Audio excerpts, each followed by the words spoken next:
close your eyes and let everything fall away. Let the noise of the day dissolve like mist over still water until nothing remains but silence and the dark. Tonight, we are going back to a time before Japan existed, before its mountains and rivers and forests had names. We are going back further than that, to a time before the earth itself had taken shape, before land and sea had separated. In the beginning, there was only a vast and formless ocean, stretching out in every direction without shore or horizon. No wind moved across its surface, and no waves disturbed the stillness of that water. It was not dark, exactly, and it was not light, because those things had not yet been invented by anyone. There was only a kind of heavy, drifting quiet, like the hush that settles over a house in the last hours before dawn. If you have ever stood at the edge of the sea on a windless night, you know how the water can seem almost solid. Imagine that stillness multiplied across an entire universe, with nothing above and nothing below, and nothing to disturb the calm. This is where the oldest Japanese myth begins, and it is recorded in a book called the Kojiki, written in the year 712. The Kojiki is one of the oldest surviving texts in all of Japan, and its opening lines describe a cosmos that was soft and shapeless. The ancient authors compared the primordial world to an egg, with its contents mixed together and its boundaries not yet defined. Somewhere within that vast, quiet egg, the first stirring of existence began, though no one could say exactly when or how. The lighter parts of creation drifted upward and became the heavens, a shimmering plain suspended high above the formless deep. The heavier parts sank slowly downward and gathered beneath the surface, though they had not yet hardened into anything resembling land. And in those newly formed heavens, on that high and luminous plain, the first gods simply appeared, one after another, like thoughts forming in a quiet mind. They did not announce themselves with thunder or with glory, because thunder and glory did not exist yet. They simply came into being, and then they hid themselves, withdrawing into the fabric of the cosmos as soon as they had arrived. The Kojiki lists their names carefully, one by one, though their names are long and ancient and difficult for Western tongues to hold. There were 5 solitary gods at first, beings who existed alone and had no partners and no children. Then came 7 more generations of divine beings, each pair arriving like a slow pulse in the heartbeat of a new universe. If you have ever heard the names Izanagi or Amaterasu in a video game like Persona, or seen them referenced in Okami or Naruto, then you have already touched the edges of this story. But the original myth, the one set down in the Kojiki over 1,300 years ago, is far stranger and more beautiful than any adaptation. It is raw and tender and occasionally deeply peculiar, and tonight we are going to follow it faithfully from the first silence to the last sunrise.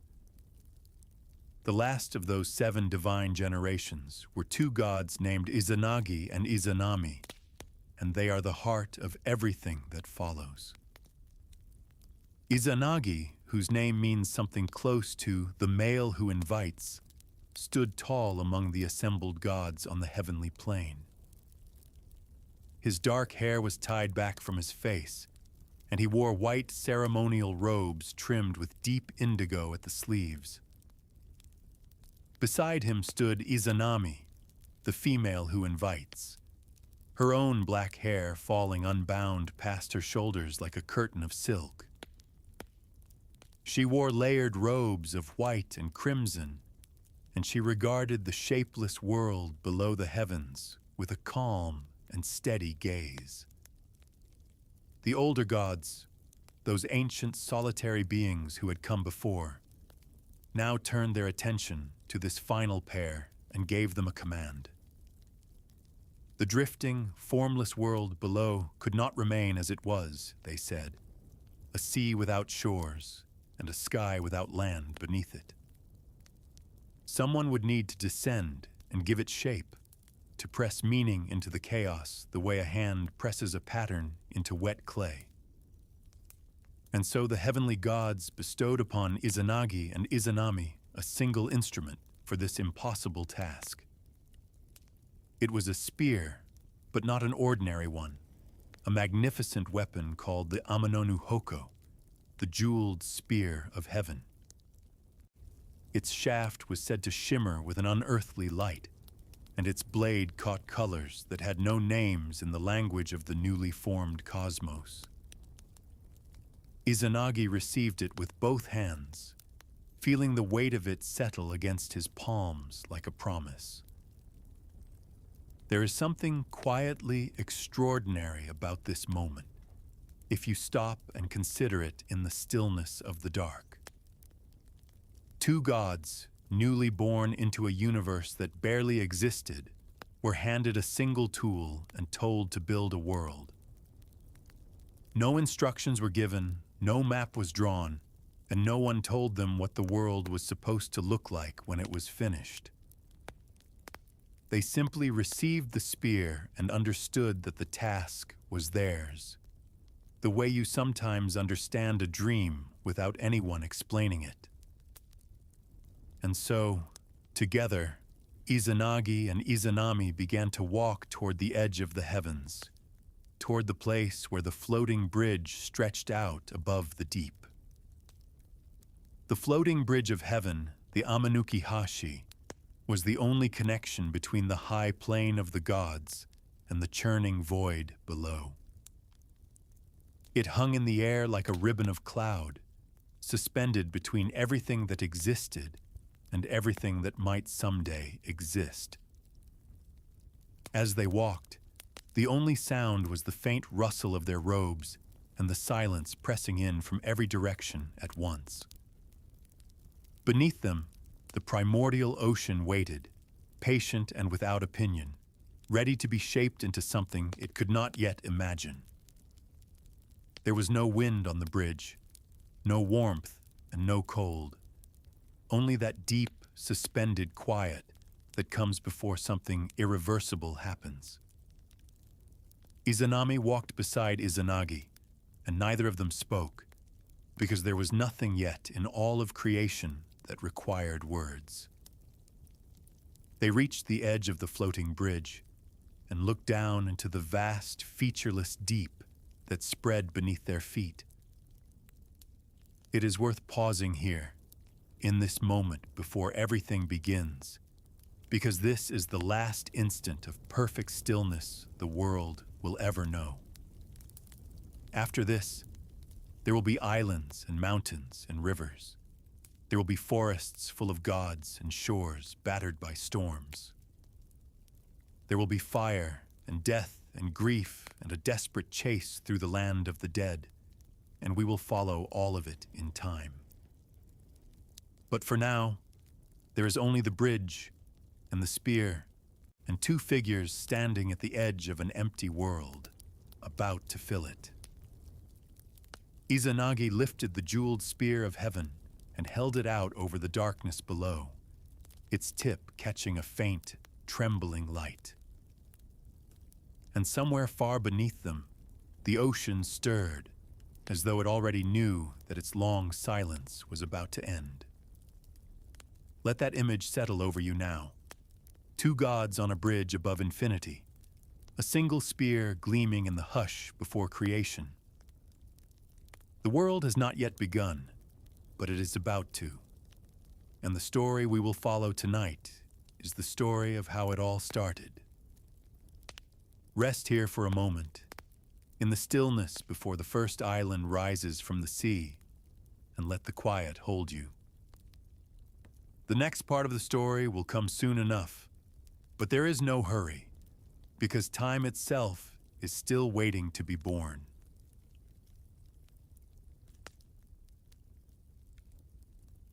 For a long time, Izanagi and Izanami stood together on the floating bridge of heaven, looking down into the deep.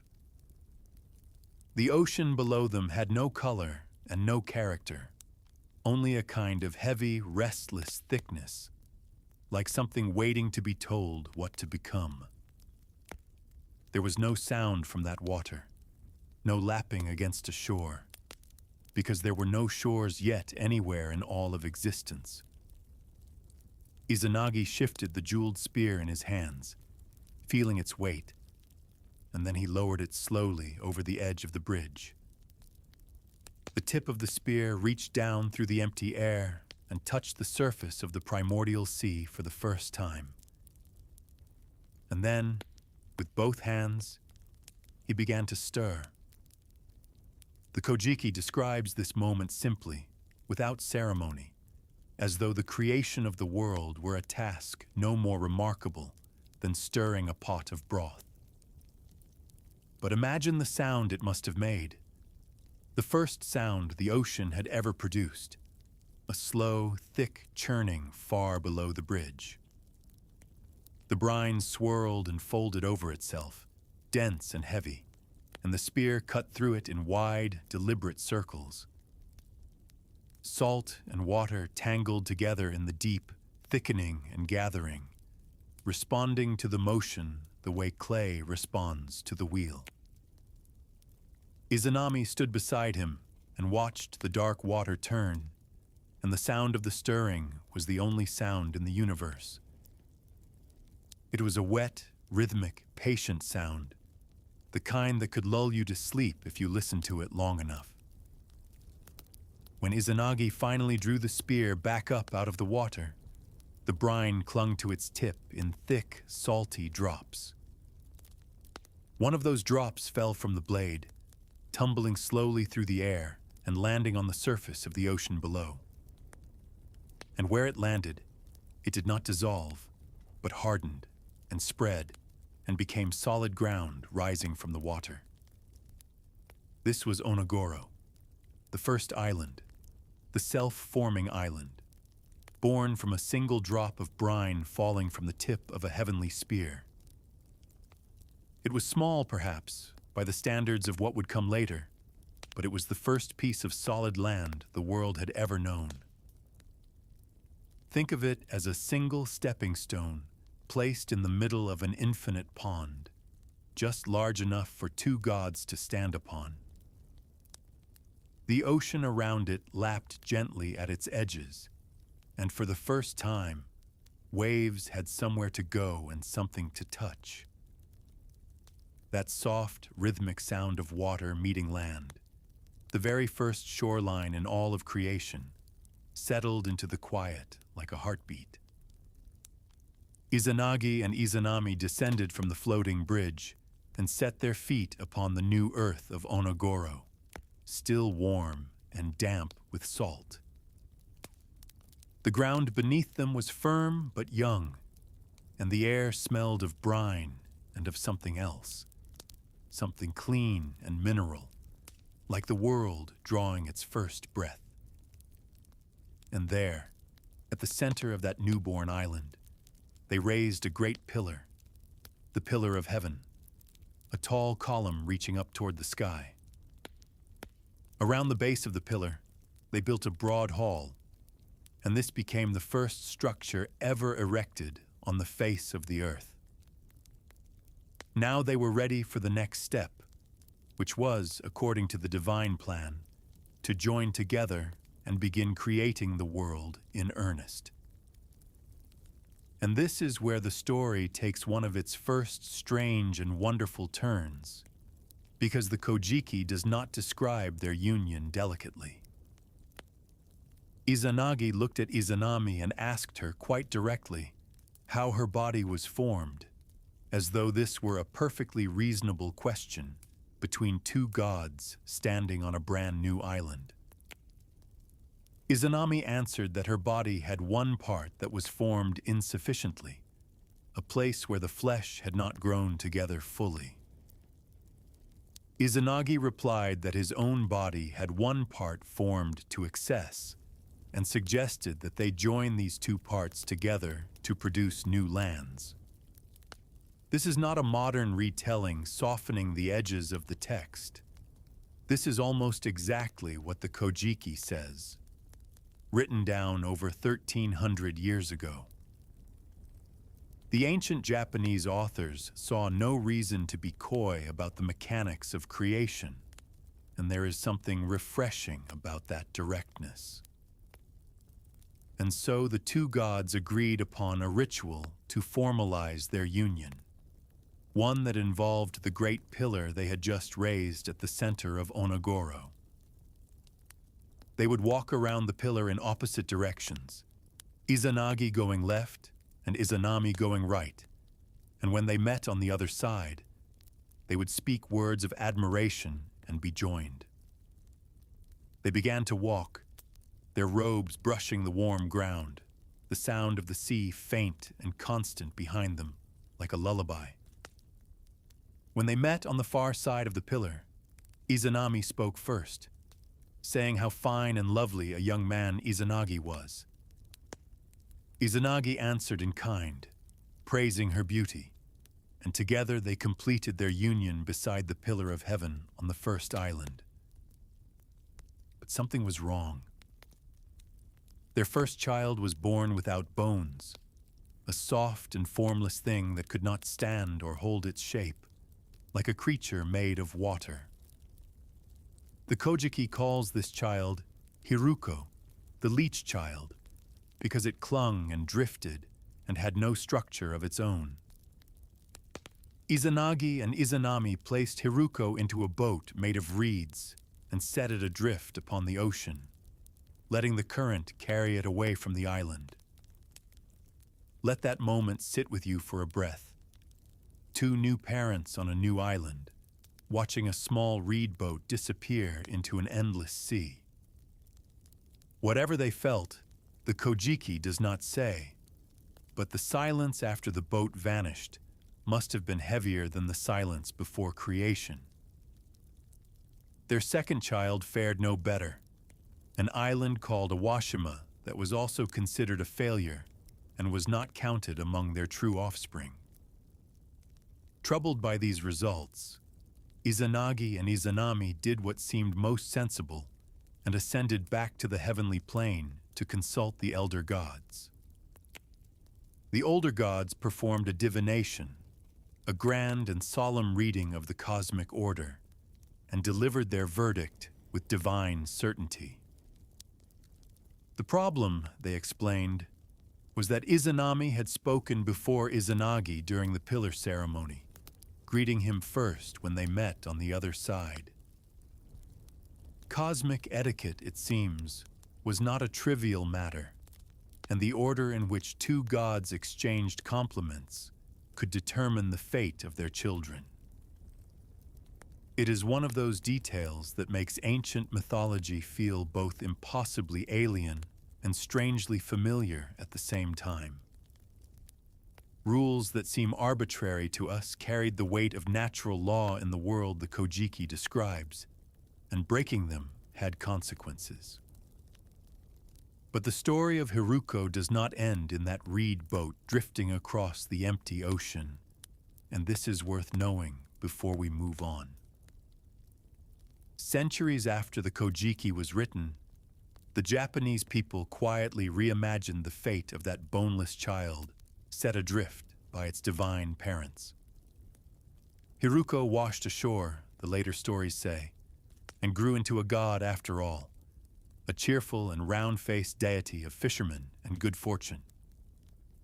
You may know him as Ebisu, one of the 7 lucky gods, the smiling figure with a fishing rod that you see on the label of a famous Japanese beer. It is one of the most remarkable redemption arcs in all of world mythology, a rejected, boneless child becoming a beloved god of abundance.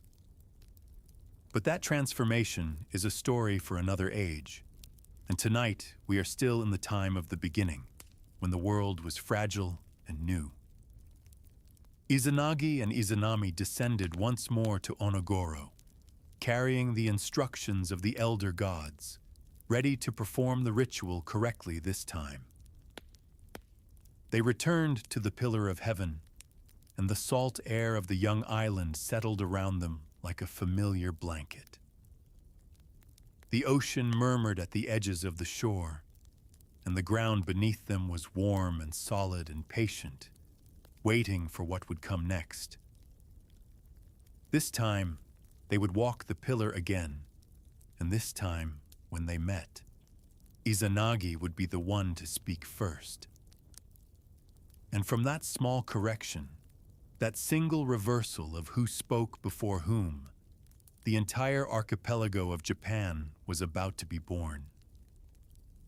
But that belongs to the next chapter, and for now, the two gods are walking slowly around the pillar in the soft darkness of a new world.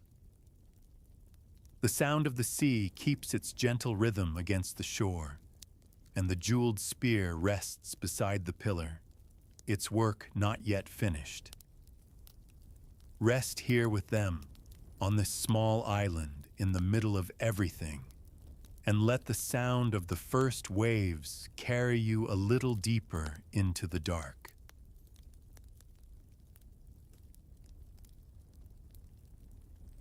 The two gods stood once more before the Pillar of Heaven on the island of Onogoro, the salt air settling softly around them like a veil. The ocean beyond the shore was still vast and featureless, but the island beneath their feet was solid and warm, proof that something could be made from nothing. They had learned the lesson of their first attempt, and they understood now that the order of things mattered deeply in this newborn world. Izanami turned to the right, and Izanagi turned to the left, and they began once more to walk around the great pillar in opposite directions. Their steps were slow and measured, their robes trailing across the young earth, and the only sound was the whisper of silk against stone. When they met on the far side, Izanagi spoke first this time, praising Izanami and calling her a truly beautiful and lovely young woman. Izanami answered after him, returning his admiration, and with those words spoken in their proper order, the marriage was sealed correctly at last. It is a small thing, perhaps, the difference between who speaks a greeting first, but in the logic of the Kojiki, it was everything. Some Shinto wedding ceremonies still echo this pillar ritual today, more than 1,000 years after the myth was first recorded. Couples walk in circles and exchange vows in an order that traces its roots all the way back to two gods on a tiny island in an empty sea. It is a remarkable thing to stand at your own wedding and unknowingly repeat the gestures of the very first marriage in all of Japanese mythology. With their union properly completed, the work of creation began in earnest, and the results were immediate and extraordinary. Izanami gave birth to the first true island, Awaji, a slender, graceful piece of land that rose from the water like a shoulder lifting from beneath a blanket. Then came Shikoku, an island with 4 faces, each one turned toward a different direction of the wind, as though it wanted to see everything at once. The Kojiki lists each island by name, one after another, and reading the list feels like watching an archipelago bloom in time-lapse across the surface of the sea. Oki appeared next, a cluster of small islands scattered like seeds thrown from a generous hand across the dark water. Then Kyushu rose, broad and warm, its volcanic soil already rich with the heat that would one day feed forests and rivers and fields of rice. Iki and Tsushima followed, stepping stones between the mainland of what would become Korea and the growing body of Japan itself. Sado emerged in the north, and then finally, the largest of them all, Honshu, the great island, the spine of Japan stretching long and mountainous from coast to coast. These 8 great islands together are what the Kojiki calls Oyashima, the land of 8 great islands, and they are the body of Japan itself. Imagine watching from the floating bridge of heaven as this happened. Island after island breaking the surface of a once featureless ocean. Where there had been nothing but dark water and silence, now there were coastlines and coves and beaches still glistening with their first morning dew. The air above the new islands would have smelled of wet stone and mineral earth, the scent of a world that has just been unwrapped for the first time. And the colors, imagine the colors, deep greens already creeping across the volcanic slopes, pale sand at the edges where land met sea. The sky above the new archipelago softened from its ancient darkness into something warmer, as though the heavens themselves were pleased with what they saw below. But Izanagi and Izanami were not finished, because islands alone do not make a world, not without the forces that give a landscape its character. And so, after the islands, they began to give birth to gods, not abstract cosmic beings like the solitary deities who had come before, but gods of real and tangible things. The god of the sea was born first, a vast and restless presence who poured himself into the spaces between the islands and set the tides in motion. Then came the god of rivers, threading silver paths down from the mountaintops to the shore, carving valleys as he went, shaping the land with patient, winding fingers. The god of the wind arrived next, filling the sky with movement for the first time, bending the young grasses and sending ripples racing across the water. A god of trees appeared, and wherever that deity set foot, forests sprang up in deep, layered greens, cedar and pine and camphor reaching toward the new light. The god of mountains rose from the earth itself, lifting ridges and peaks into the sky the way a sleeper shifts beneath a heavy blanket. There were gods of harbors and gods of mist, gods of valleys and waterfalls, and the foam that gathers where freshwater rivers meet the salt sea. The Kojiki lists dozens of them, each one a small, specific piece of the natural world, given a name and a divine parent. It is as though Izanagi and Izanami were not just building a country, but populating it with every sensation a person could ever experience in a landscape. The feel of wind on your face on a mountain pass, that was a god they made, and the sound of rain in a cedar forest, that was another. There is something deeply appealing about this way of understanding the world, where every natural phenomenon has a personality and a lineage and a birth story. It means that when you stand beside a waterfall in Japan and feel the mist on your skin, you are, in some ancient sense, standing in the presence of a deity. This is one of the foundations of Shinto, the idea that the sacred is not hidden away in heaven, but scattered everywhere across the living earth. Every forest has its god, every river has its spirit, and they were all born here, in this chapter of the story, from 2 parents on a small island. For a while, everything was going beautifully, and the world grew richer and more detailed with every new god that entered it. The islands were lush and green, the rivers ran clear, the mountains caught the clouds, and the forests filled the valleys with deep, fragrant shade. Izanami moved through this growing world with grace and strength, her crimson and white robes bright against the new green of the earth. She had given birth to islands and oceans and forests, and she showed no sign of tiring, as though creation itself was sustaining her. The world around her hummed with the quiet energy of things that have just begun to exist, the soft vibration of a universe still settling into its shape.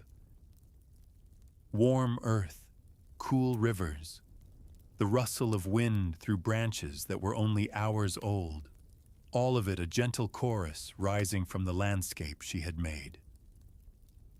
But there was one more god waiting to be born, and this one would change everything, though neither Izanagi nor Izanami could have known it yet.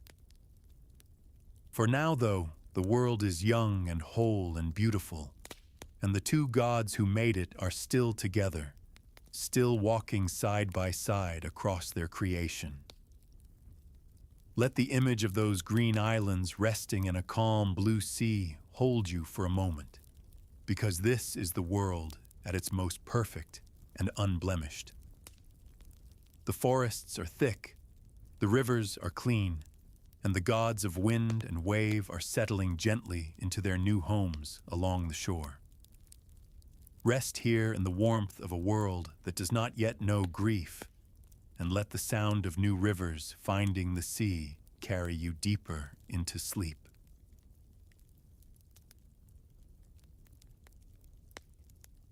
The world that Izanagi and Izanami had built together was, by now, a place of extraordinary beauty and abundance. Islands stretched across the sea in a long green chain, their mountains heavy with forests and their rivers bright with clear, cold water. Dozens of gods had been born and had taken their places within the landscape, each one tending to some corner of the natural world. The god of wind moved through the valleys. The god of rivers carved new paths to the sea, and the god of trees stood silent and patient on every hillside. But there was a force that the world still lacked, something powerful and necessary and dangerous, and that force was fire. Izanami carried this last god within her the way she had carried all the others, but this time something was different from the very beginning. When the god of fire was born, his name was Kagutsuchi, and he came into the world burning. His body was flame itself, and the heat of his birth scorched Izanami so terribly that she collapsed upon the ground of the island she had made. The Kojiki does not soften this moment or dress it in gentle language, and neither will we, because the rawness of it is part of its power. The goddess who had given birth to oceans and mountains and forests and wind was now lying on the warm earth, dying from the fire of her own child. As her body weakened and the life drained from her, something remarkable and deeply strange began to happen. New gods were born from her suffering, emerging from the places where creation and destruction had become tangled together inside her. From her vomit, a god of metal ore was born, gleaming and heavy, the raw material from which swords and tools would one day be forged. From her feces, a god of clay and earth emerged, the thick, fertile soil that would nourish the rice fields and the roots of ancient trees. From her urine, a goddess of water and irrigation appeared, the force that would carry life from the mountains down into the waiting fields below. These details may seem startling to modern ears, but the authors of the Kojiki recorded them without embarrassment or apology. In the world of this myth, creation is not a clean or dignified process. It is messy and physical and painfully real. The most essential elements of civilization, metal and soil and water, were born not from glory, but from the agony of a dying goddess. There is a kind of honesty in that, a refusal to pretend that the things we depend upon came into the world without cost. Izanami lay on the ground of the island she had made, her crimson and white robes spread around her, and the warmth slowly left her body. The forests she had brought into the world stood silent on the hillsides, and the rivers she had made continued their quiet journey to the sea. The wind she had given life to moved through the branches overhead, carrying with it the faint smell of smoke from the burning god who had ended her. And then she was gone, the first death in all of creation, the goddess who had built the world departing from it before she could see it finished.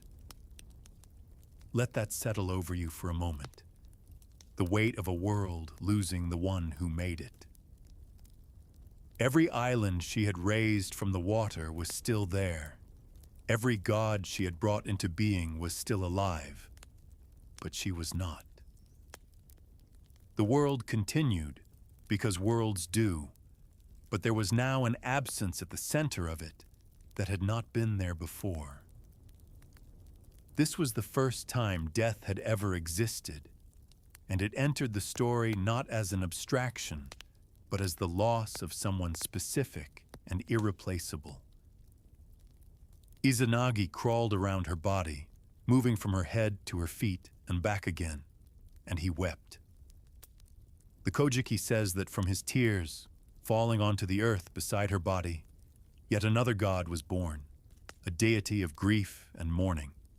Even sorrow in this mythology has a god, and that god was born in the first moments after the first death the world had ever known. It is one of the most quietly devastating images in all of Japanese mythology, a husband weeping beside his wife while divinity pours from his grief. He buried Izanami on Mount Hiba, at the border between the provinces of Izumo and Hoki, and the Kojiki names the place with careful precision.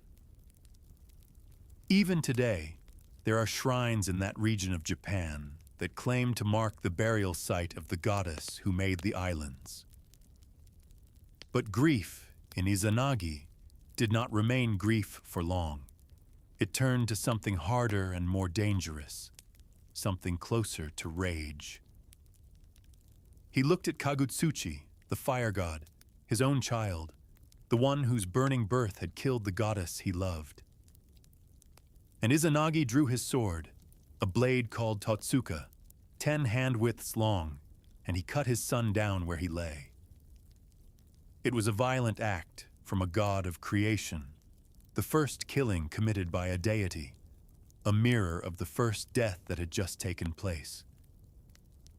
But even in destruction, the Kojiki insists on creation, because from the blood of Kagutsuchi spilling across the rocks, new gods were born once again. Gods of thunder and lightning emerged from the blood that struck the stones, fierce and crackling, filling the sky with sudden light. Gods of mountain slopes and valleys appeared from the pieces of the fire god's body, each fragment becoming a new feature of the landscape. 8 new gods were born from Kagutsuchi's death, a final act of creation wrung from an act of grief-stricken violence. The world, which had been growing richer with every chapter of this story, now had thunder and lightning and the sharp edges of mountain ridges. It had rage and sorrow and the heavy silence that follows both, and it had a grave on a mountainside where the first funeral had taken place. The landscape of Japan in this myth is not merely beautiful. It is built from love and loss and fury, layered one on top of the other like sediment. Every volcano carries the memory of Kagutsuchi. Every thunderstorm echoes the blood that fell upon the rocks, and every quiet forest remembers the goddess who made it. This is why Shinto treats the natural world not as scenery, but as something sacred and alive. Because in the oldest stories, every part of it was born from a god. Izanagi stood alone now on the earth that he and Izanami had built together, his sword still wet, the world around him full and green and motherless. The forests still rustled, the rivers still ran, and the ocean still lapped at the edges of the 8 great islands as though nothing had changed. But everything had changed, because Izanami was gone, and the place she had gone was a realm called Yomi, the land of the dead. Yomi lay beneath the earth, a dark and silent country from which no one was meant to return, a place without sunlight or wind or the sound of running water. Izanagi stared down at the ground beneath his feet, knowing that somewhere below, in the deep roots of the world, his wife was waiting in the dark. And the thought began to form in his mind, slowly but with terrible certainty, that he would go down there and bring her back. He would walk into the land of the dead, find the goddess who had built the world beside him, and lead her back into the light. It was a decision made of love and desperation, and it would lead him somewhere far more frightening than anything he had yet imagined. But that journey waits in the next chapter, and for now, the world above is still and warm and quiet, resting under a sky of fading gold and deepening red. The fire god's flames have dimmed, the thunder gods have taken their places in the clouds, and the grave on the mountainside is covered with new green moss. Let the warmth of this world settle around you, even as the story grows heavier, and rest in the silence that comes after the storm.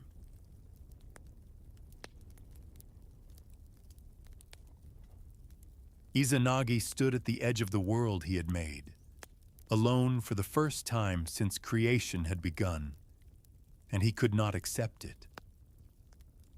The islands were still green, the rivers still ran to the sea, and the gods of wind and mountain and wave were all at their posts, tending to the young earth.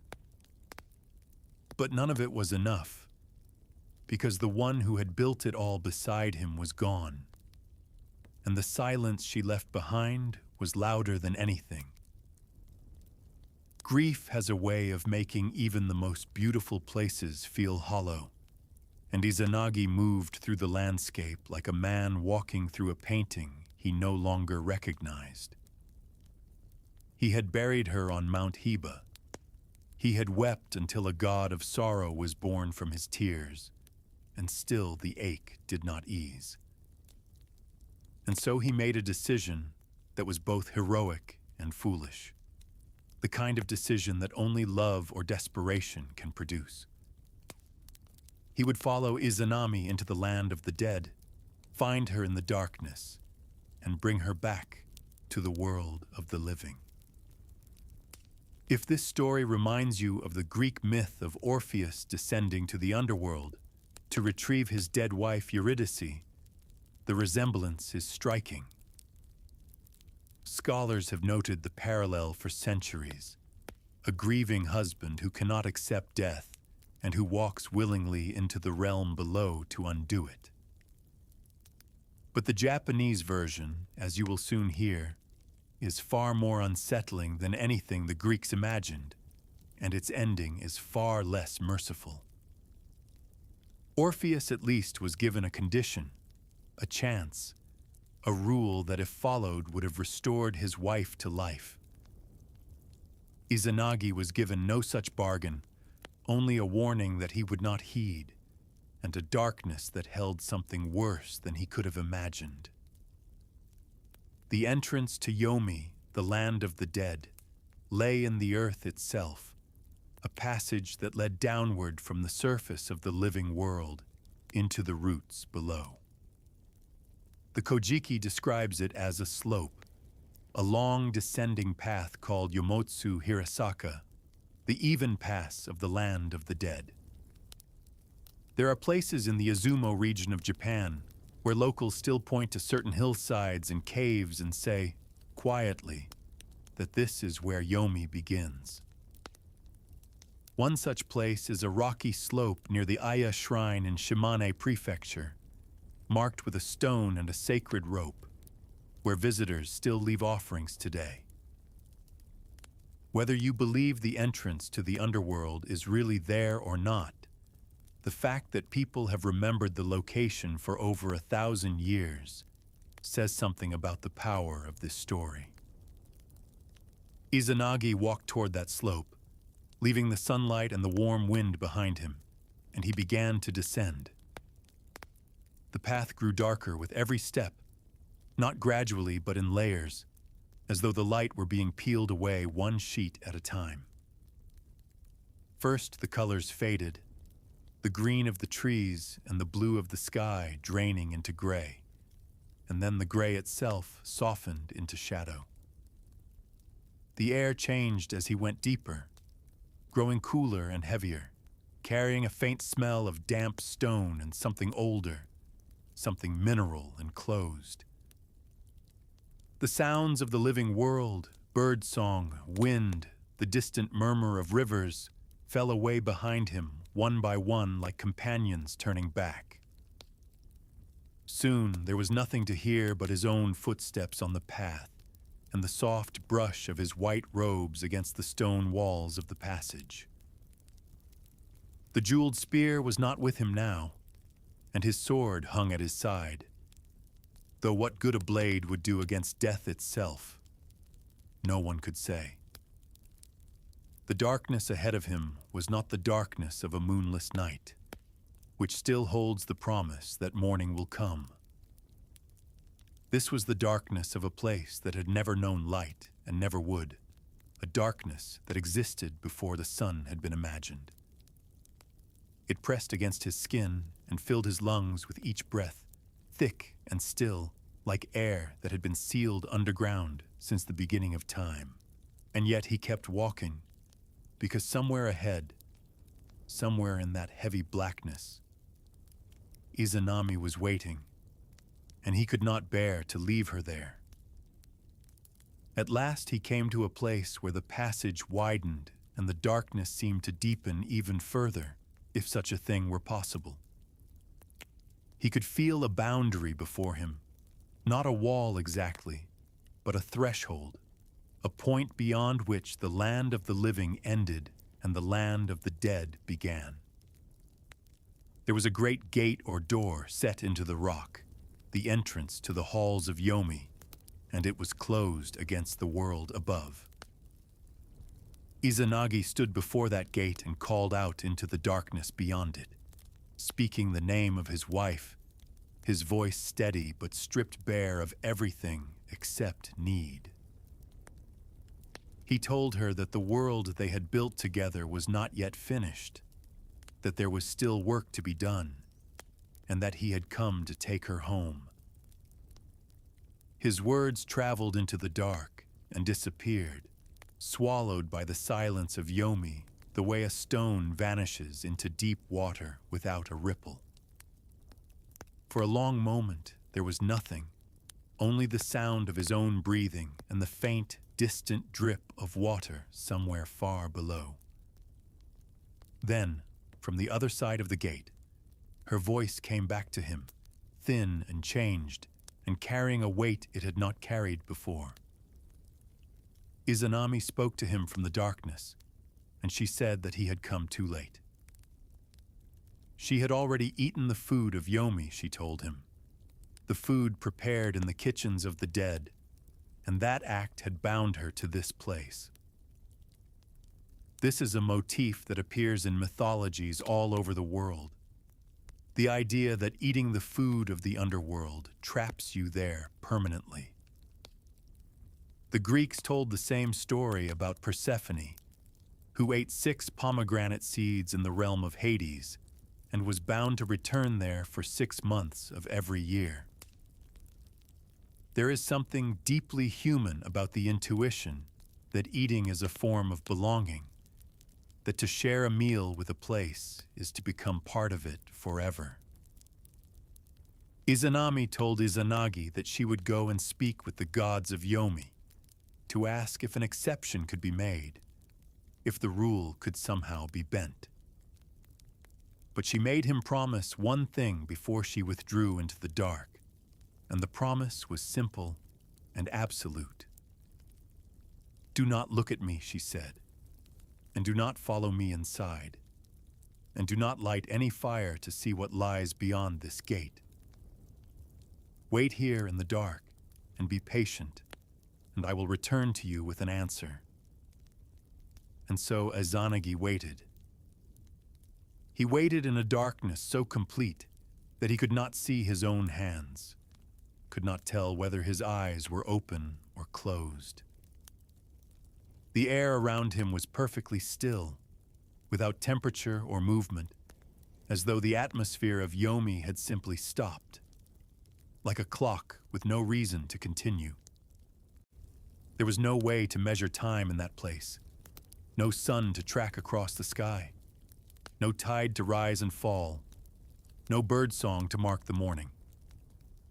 Minutes might have passed, or hours, or something longer than hours, and Izanagi stood motionless before the gate with nothing but silence for company. The dripping of water somewhere in the depths of Yomi was the only sound, slow and irregular, each drop falling from an impossible distance into an unseen pool. Between each drop, there was a silence so total that it seemed to have a physical weight, pressing against his chest like a hand. He thought of the world above, the green islands and the bright rivers, and those memories felt impossibly distant, like stories someone had told him long ago. He thought of Izanami, somewhere beyond the gate, moving through the halls of the dead, asking powers he could not see to release her from a bond he could not understand. And slowly, as the waiting stretched on, a new feeling began to grow in the darkness beside him, quiet at first, then impossible to ignore. It was doubt, and it whispered to him in a voice that was not a voice, asking questions that had no answers. What if she was not coming back? What if the gods of Yomi had refused? What if she had already forgotten the world above and settled into the dark? What if the gate would never open again, and he would stand here forever, a god of creation trapped in a kingdom of silence and decay? The Kojiki says simply that he waited a very long time, and that his patience finally broke. But those few words contain an entire ocean of human experience. Anyone who has waited for news that refuses to come, who has sat in the dark and felt certainty dissolve into something shapeless and cold, knows what Izanagi felt. And so he did the thing he had been told not to do, the thing that Orpheus also did, the thing that grieving people in myths always do. He reached up to his hair, where a comb was fastened, and he broke off one of its teeth and set it alight. A small, trembling flame appeared in the darkness of the underworld, the first light that had ever entered the land of the dead. It was a tiny flame, flickering against the weight of all that blackness, but it was enough to see by, and Izanagi stepped through the gate. What he saw in that light is a story for the next chapter, and it is not a gentle one. But we are not there yet, and for now the flame has only just been lit, and its small golden glow is still spreading across the walls of a place that was never meant to be seen. Stay here in the dark for a moment longer, before the fire reveals what it will reveal, and let the quiet hold you. The world above is still waiting, green and patient, and the sound of water dripping in the deep keeps its slow and steady rhythm like a lullaby sung underground. Let that rhythm carry you now, slow and distant and sure, and rest here at the threshold between the living and the dead.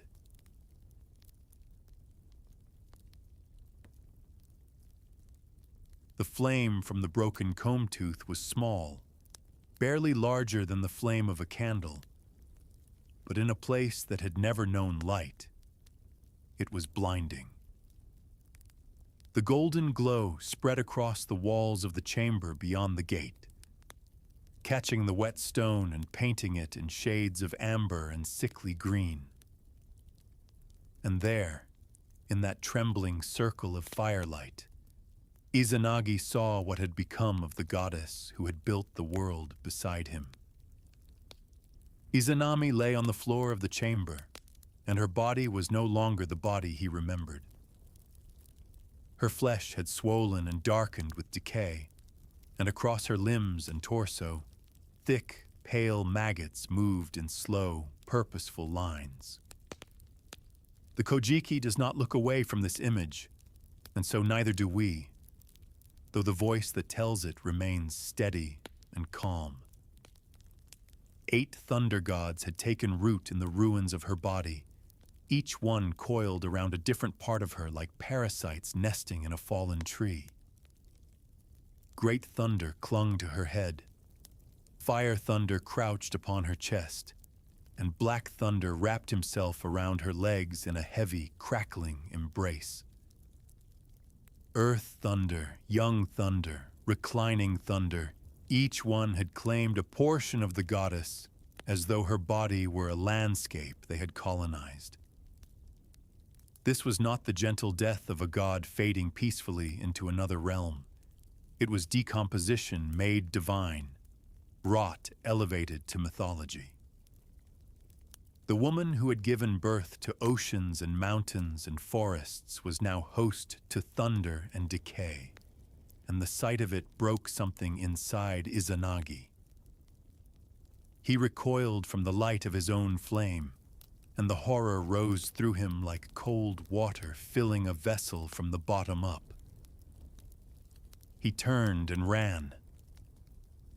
The god who had stirred the primordial ocean with a jeweled spear, who had cut down his own son in fury, who had walked willingly into the land of the dead, ran like a frightened animal through the dark.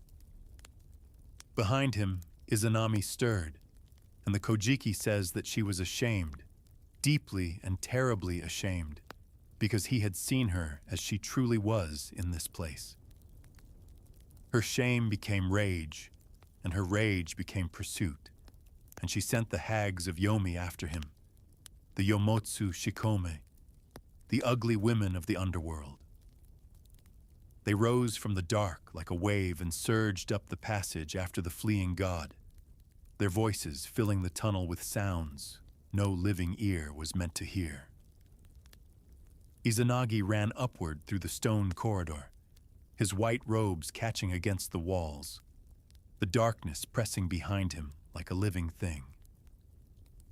As he ran, he reached up to his hair and tore free his black hair ornament, a vine of Katsura, and flung it behind him onto the floor of the passage. The moment it struck the ground, the ornament transformed, sprouting and swelling and becoming a thick tangle of wild grapevines, heavy with dark, ripe fruit. The hags of Yomi fell upon the grapes and stopped to devour them, crouching in the dark and tearing at the fruit with their hands, and Izanagi gained precious distance. But the grapes did not hold them for long, and soon the sound of pursuit rose again behind him, closer now, echoing off the wet stone walls. He reached for the comb in his hair, the same comb whose tooth he had broken to make his fatal flame, and he snapped off another tooth and hurled it behind him. The comb tooth struck the floor and erupted into a thicket of bamboo shoots, pale and sharp and dense, rising from the stone like spears. Again the hags stopped, this time to pull up the bamboo shoots and eat them, And again Izanagi ran, his breath ragged, the passage growing steeper beneath his feet. These transformations, a hair ornament becoming grapes and a comb becoming bamboo, may seem fantastical, but in the logic of the Kojiki, they make perfect sense. In the oldest Japanese belief systems, objects carried by a person absorbed something of their owner's spirit, and that spirit could be released in moments of desperate need. Every piece of yourself that you throw behind you in Yomi becomes a barrier between you and the dead, because the dead are always hungry and always willing to stop for what the living discard. But the hags of Yomi finished the bamboo as they had finished the grapes, and now they were not alone. Izanami had sent the 8 thunder gods after him as well, and behind them came a host of warriors from the underworld, 1,500 strong, filling the passage with the sound of pursuit.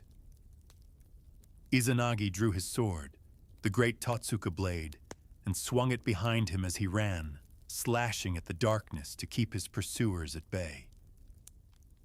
The blade cut through the air of the underworld in great sweeping arcs, buying him steps, buying him seconds. But the army of the dead did not tire and did not slow.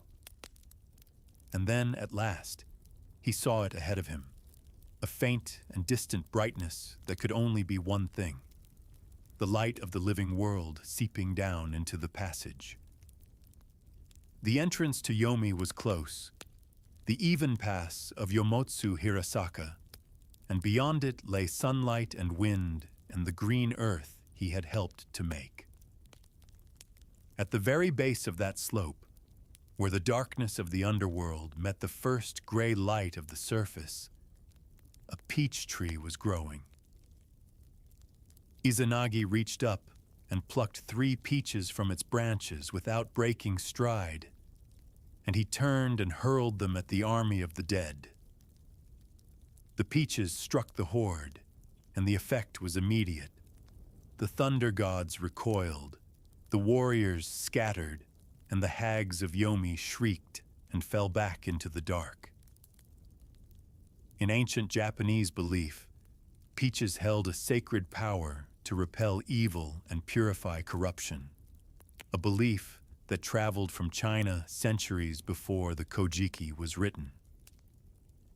This is why peaches appear at this exact moment in the myth, not as a random detail, but as the most potent weapon the natural world could offer against death itself. Izanagi was so grateful that he spoke directly to the peaches, giving them a divine name and telling them that as they had helped him, they must also help all living people in the future. It is a quietly charming moment in the middle of a desperate chase, a god pausing to thank 3 pieces of fruit for saving his life. But the hags and the thunder gods were not the true danger, and Izanagi knew it, because now Izanami herself was coming. The goddess of creation, rotting and furious and wounded by shame, climbed the passage from Yomi with her own feet, pursuing her husband toward the light. Izanagi burst out of the passage and into the open air, and the sunlight hit his face like a wave of warm water after drowning. He seized a boulder, an enormous rock so heavy that the Kojiki says it would take 1,000 men to move it, and he dragged it across the mouth of the passage. The stone settled into place with a sound that echoed across the mountains, and the entrance to Yomi was sealed, the living world locked away from the dead. Izanami reached the other side of the boulder and stopped, and for a moment, neither of them spoke, separated by a wall of stone and the entire distance between life and death. Then Izanami spoke, and her voice came through the rock like water seeping through a crack, cold and steady and final. She told him that because of what he had done, Because he had broken his promise and shamed her and sealed her away, she would kill 1,000 of his people every single day. 1,000 lives extinguished every day forever as payment for the betrayal of a husband who could not keep a simple promise in the dark. Izanagi stood on the other side of the boulder, in the warm light of the living world, and he answered her curse with a vow of his own. If she would kill 1,000, he said, then he would cause 1,500 to be born, and life would always outpace death by 500 souls a day. This is the mythological explanation the Kojiki offers for why people die and why people are born, and why there are always more of the latter than the former. Death exists because a goddess cursed her husband through a sealed stone, and life persists because that husband refused to let her curse be the final word. It is a strangely mathematical answer to one of the oldest questions human beings have ever asked, and it is delivered with the calm precision of a contract. With those words spoken, the marriage of Izanagi and Izanami was over, dissolved at the border between two worlds that would never again be joined. Izanami spoke one final name for herself, calling herself the great goddess of Yomi, the ruler of the dead, and her voice faded behind the stone. Izanagi stood in the sunlight, breathing the clean air of the surface, and the weight of everything that had happened settled over him like ash falling from a distant fire. He had gone to the land of the dead to bring back his wife, and instead he had lost her twice. Once to death, and once to the stone he had placed between them with his own hands. The boulder at Yomotsu Hirasaka still stands in the myths, and in the hills of Shimane. There are places where they will show you a stone and say, "This is the one." But Izanagi's journey was not yet over, because he had walked through the land of the dead, and the pollution of that place still clung to his skin and his robes and his hair. He could feel it on him, the invisible stain of Yomi, the trace of decay and darkness that the living world does not allow. He would need to wash it away, every last trace, and in that washing, something extraordinary was about to be born.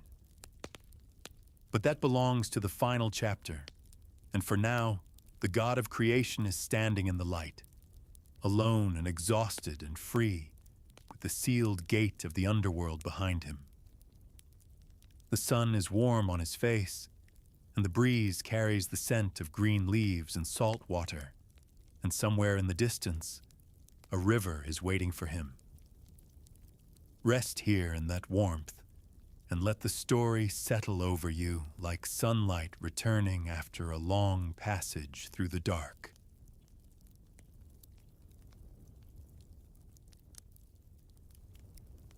Izanagi walked away from the sealed mouth of the underworld and did not look back.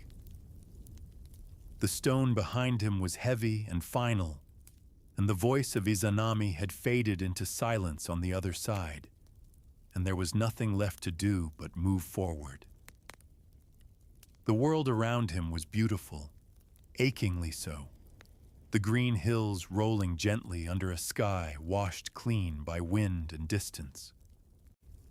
But he could feel the pollution of Yomi still clinging to him, invisible and heavy, like smoke that is soaked into cloth and will not come out. He had walked through the land of the dead.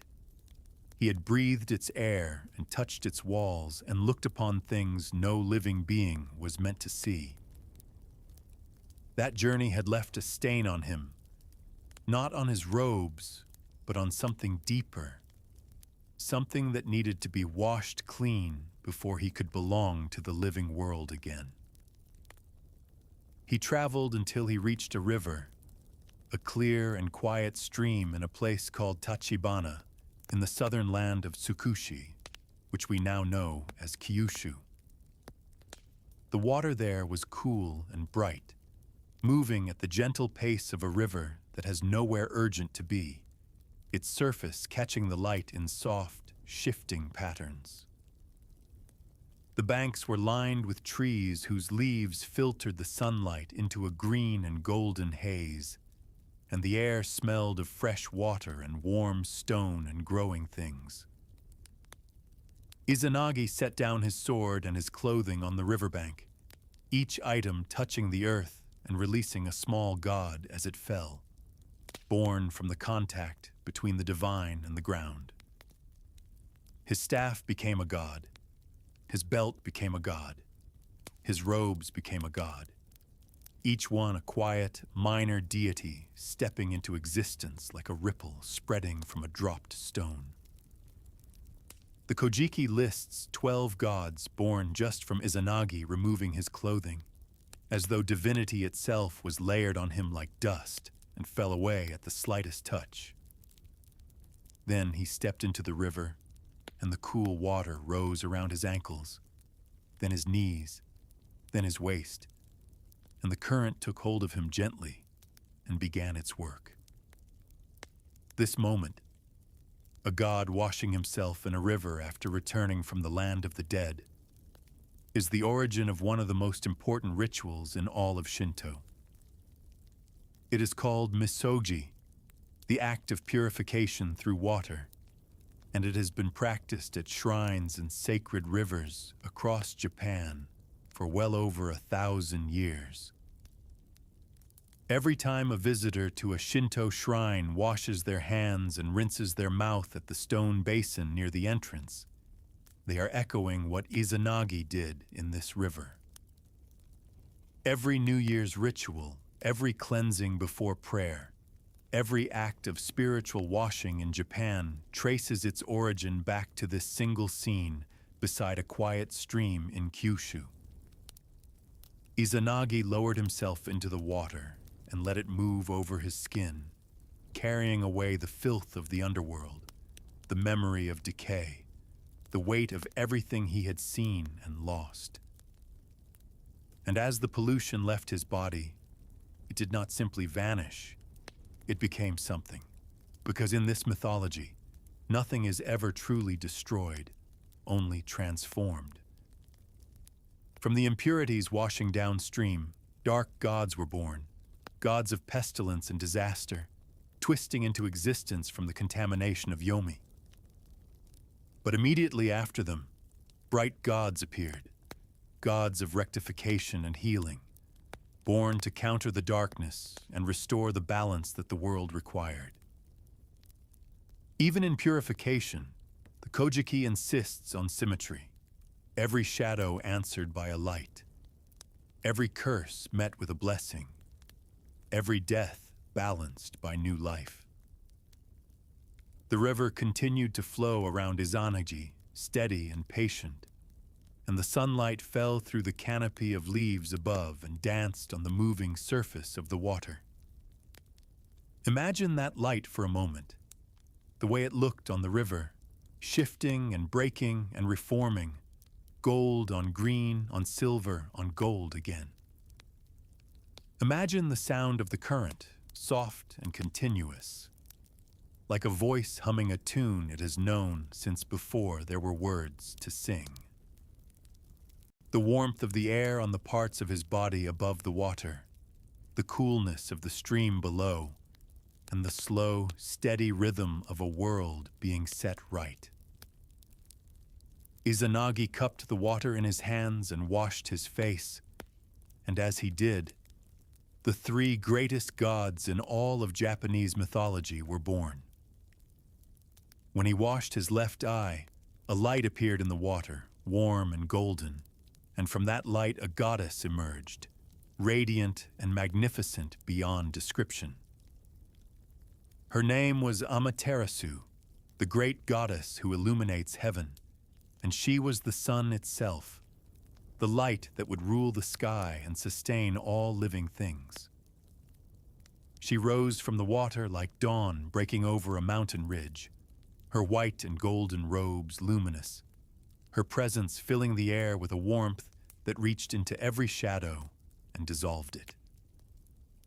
When he washed his right eye, a cooler, softer light appeared, silver and pale and quiet, and from it came Tsukuyomi, the god of the moon.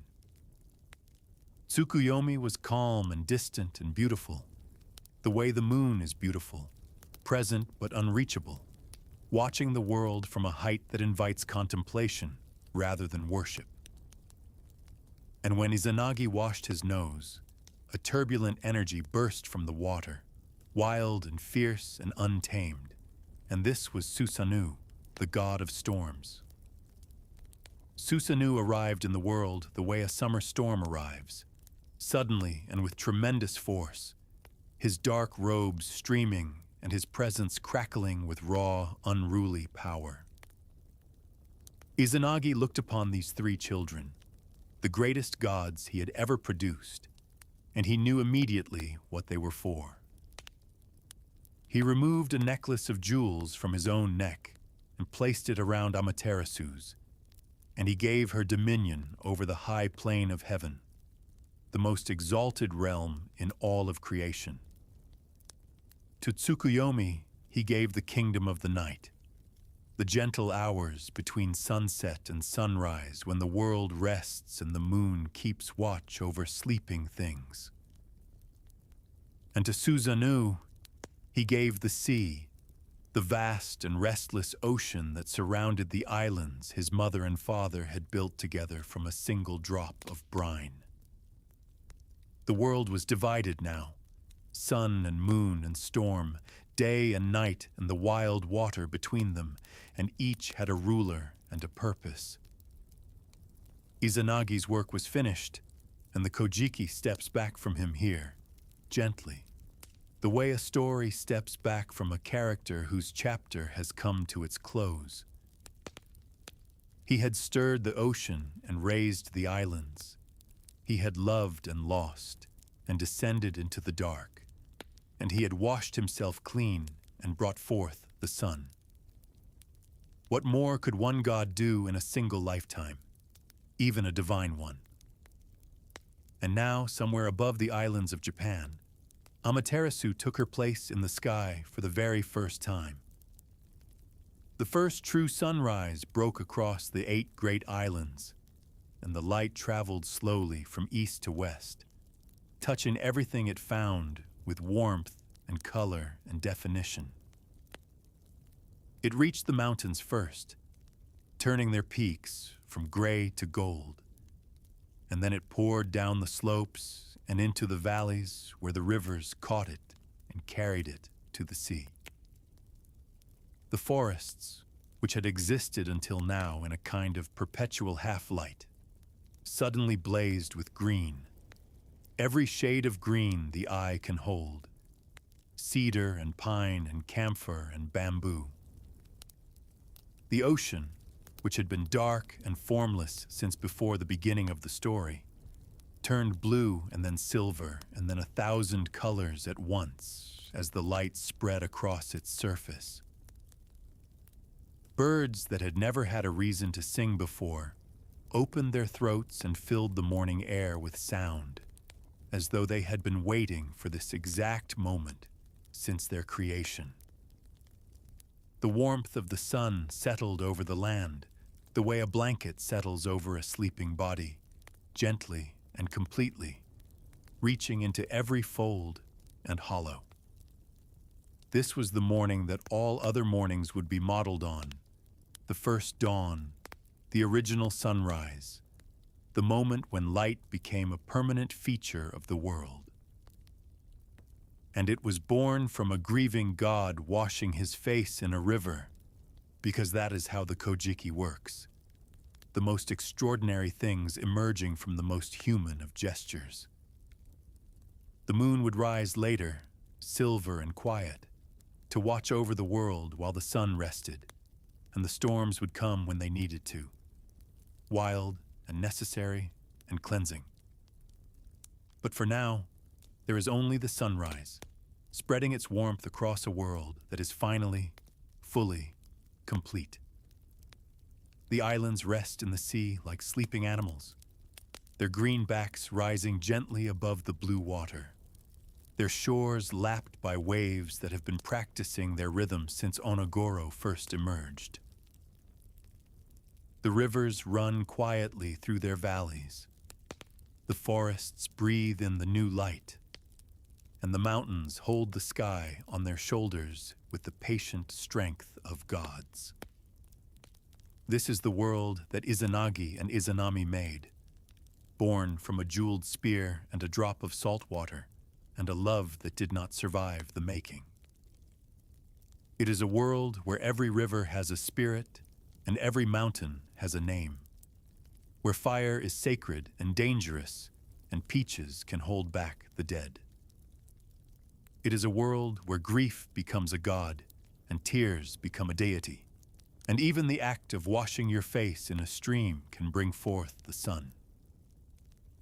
And it is all still there, all of it, in the shrines and the rivers and the mountains and the ceremonies of Japan, quietly remembering the story that started everything.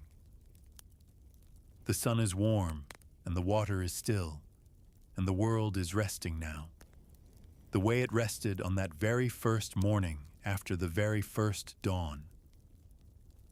Let the light settle over you the way it settled over the 8 great islands, slowly and gently, reaching into every corner and smoothing every shadow.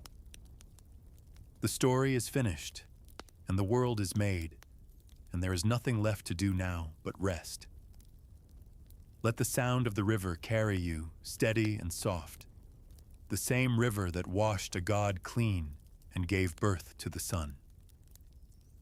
Let the warmth of the first sunrise hold you, and let the silence that follows a story well told settle into your bones and carry you gently into sleep. The world is whole, the sun is risen, and the night is yours. Rest now.